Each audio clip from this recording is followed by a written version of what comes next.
শব্দে ইউ এর উচ্চারণ নিয়ে সমস্যায় পড়ে নিয়ে এমন মানুষ হয়তো পৃথিবীতে দ্বিতীয়টি নেই।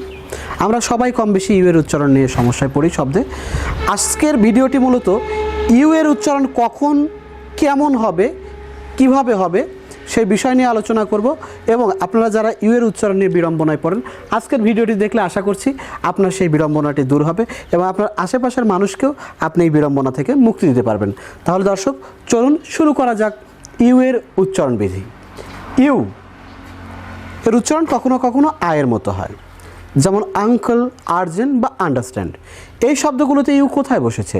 এই শব্দগুলোতে ইউ বসেছে শব্দের শুরুতে। অর্থাৎ শব্দের শুরুতে যদি ইউ বসে তাহলে সাধারণত, সবসময় না কিন্তু, সাধারণত শব্দের শুরুতে ইউ বসলে সেই শব্দে ইউ এর উচ্চারণ সাধারণত আয়ের মতো হবে, যেমন আঙ্কেল, আন্ডারস্ট্যান্ড বা আর্জেন্ট। এছাড়া দেখেন বাট, কাট, নাট বা সান, এই শব্দগুলোতে দুইটা কনসোনেন্টের মাঝে কিন্তু ইউ বসছে। অর্থাৎ দুইটা কনসোনেন্টের মাঝে যদি ইউ বসে তাহলে কিন্তু সাধারণত ইউ এর উচ্চারণটা কেমন হবে? আয়ের মতো হবে, যেমন বাট, কাট, নাট বা সান। তবে ইউ এর উচ্চারণ কিন্তু কখনো কখনো ইউ এর মতো হয়।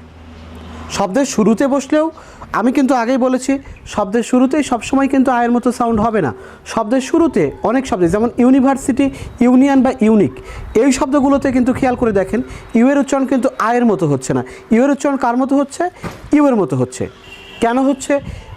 অর্থাৎ ইউ এর পরে যদি কনসোনেন্ট থাকে এবং তারপরে যদি আই থাকে তাহলে সেই শব্দগুলোতে কিন্তু ইউ এর উচ্চারণটা ইউ এর মতোই হবে, যেমন ইউনিয়ন, ইউনিক বা ইউনিভার্সিটি।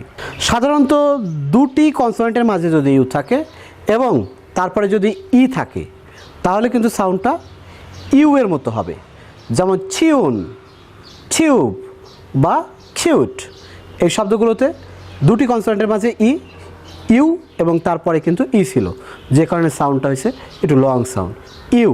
তবে আর, এল বা জে, এই শব্দগুলোর পরে যদি ইউ থাকে তাহলে কিন্তু উ সাউন্ড হবে। কেমন? যেমন রুল, জুন বা ফ্লুট। তবে বিজি বা বিজনেস, এই শব্দে কিন্তু যে দেখেন ইউ এর সাউন্ডটা কেমন হচ্ছে? বিজি, অর্থাৎ ই সাউন্ড আসতেছে।